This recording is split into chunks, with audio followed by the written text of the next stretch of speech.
Everyone in the village noticed the girl because of what followed her. Not her smile, not her quiet way of walking, but the shadow at her feet. While other shadows lay flat and obedient, hers stood taller, softer, almost breathing. It curved when she laughed and leaned closer when she felt afraid. At sunset, it shimmered like ink touched by light.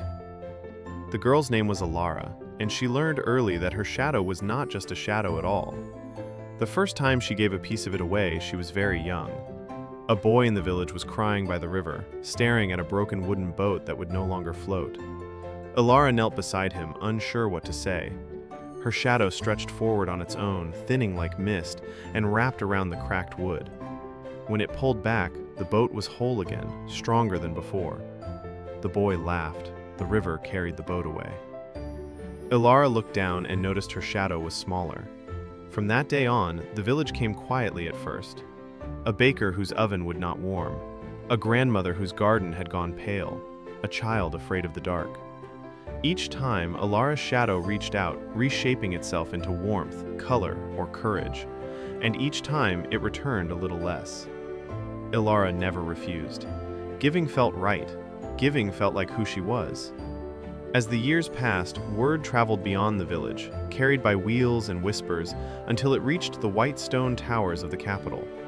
There, mirrors lined the halls, and beauty was measured in reflections. The queen, whose greatest fear was being forgotten, summoned Alara at once. When Alara stood beneath the palace lights, her shadow barely reached her ankles. The queen smiled a careful smile and asked for a gift unlike the others. She wanted a shadow that would never fade, one that would make her appear young and radiant forever. Alara hesitated. For the first time, her shadow did not move on its own. Still, Alara nodded.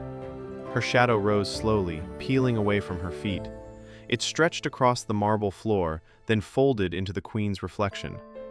The mirrors flared with brilliance. The queen gasped in delight as her image glowed brighter than gold. When the light dimmed, Alara stood alone. No shadow followed her.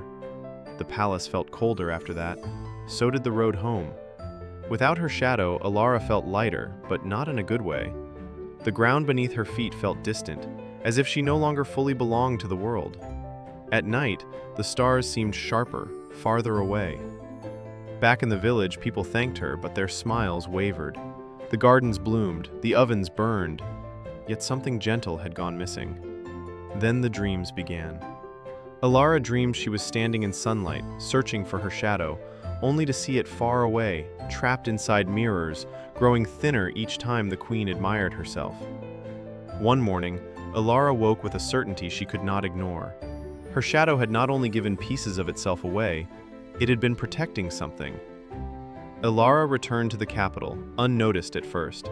The mirrors now cracked at the edges. The queen's reflection flickered, unstable and restless. The borrowed shadow could not last where it did not belong.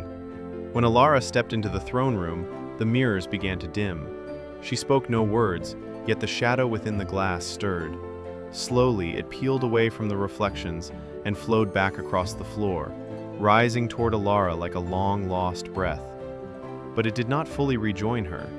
Instead, it stopped between them. For the first time, Alara understood the truth. Her shadow was not her power. It was her choice. She could take it all back and let the palace fade, or she could leave a final gift behind.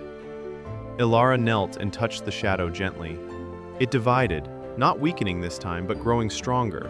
One part returning to her feet, the other settling into the palace walls. The mirrors softened into windows. The halls filled with warm, ordinary light. The queen's reflection became simple, human, and real. Alara walked outside.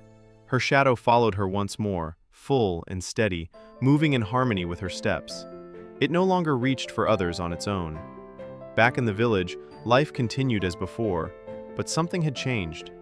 When people faced hardship now, Alara did not give pieces of herself away. She stood beside them instead.